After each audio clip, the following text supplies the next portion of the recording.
Now they are saying Amar is 20% less efficient than Sachin.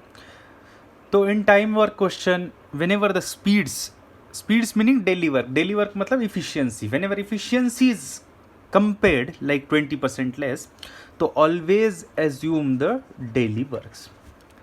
Daily work Amar है और सचिन है. आप देखेंगे तो Amar is 20% meaning 20/100 which is 1/5.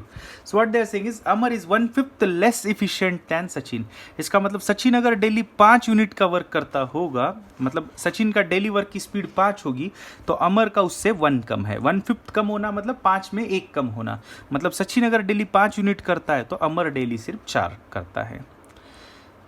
Now they are saying when working alone Sachin, Amar is 20% less efficient than Sachin. Amar, when working alone, takes 30 days to finish the job. Amar का daily work है 4 and वो अकेला काम करे, मतलब daily 4 units के speed से काम करे, तो 30 डेज के बाद वो काम को फिनिश कर सकता है. तो we can understand that therefore total work must be 4 into 30, that is nothing but 120.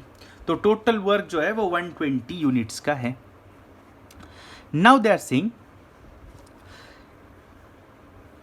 E works alone for n days. अब देखोगे तो ये काम है, ये कंप्लीट करने के लिए अमर ने अकेले ने शुरुआत की. He work there for n days and after that Sachin joins him and the work come together. They finish the job in exactly 20 days counting from the day Amar begin the work alone. मतलब पहले अमर अकेला काम किया कुछ दिन और बाद में अमर और सचिन दोनों मिलकर काम किया और काम 20 डेज में खत्म हो गया. अब वो बोल रहा है what is the value of n. n is basically the number of days where Amar worked alone. अब ध्यान से देखोगे तो पहले अमर था कुछ दिन, n डेज अकेला था, बाद में अमर की मदद करने के लिए सचिन आया. इसका मतलब सचिन कब आया ये तो पता नहीं. मतलब out of this total 20 days when the work got finished, how many days Sachin is there we don't know, but Amar is there through these 20 days. तो अमर सारे 20 दिन में है. तो अमर ने यहाँ और यहाँ मिलकर, अमर ने देखोगे तो 20 डेज वर्क किया और डेली 4 यूनिट उसने कंप्लीट किए होंगे. तो out of this total of 120 unit of work Amar must have completed 80. 20 into 4 मतलब 80 units by his own. 20 into 4 इस 120 में से 80 यूनिट अमर ने खुद किए हैं. लेकिन 20 डेज बाद अमर ने जब 80 यूनिट कंप्लीट किए तो वर्क तो खत्म हो गया है. Total work was 120, Amar completed 80, that means Sachin must have completed the 40 units of work. And Sachin का स्पीड 5 था, तो ये 40 यूनिट्स खत्म करने के लिए सचिन ने 40/5 8 डेज लगाए होंगे.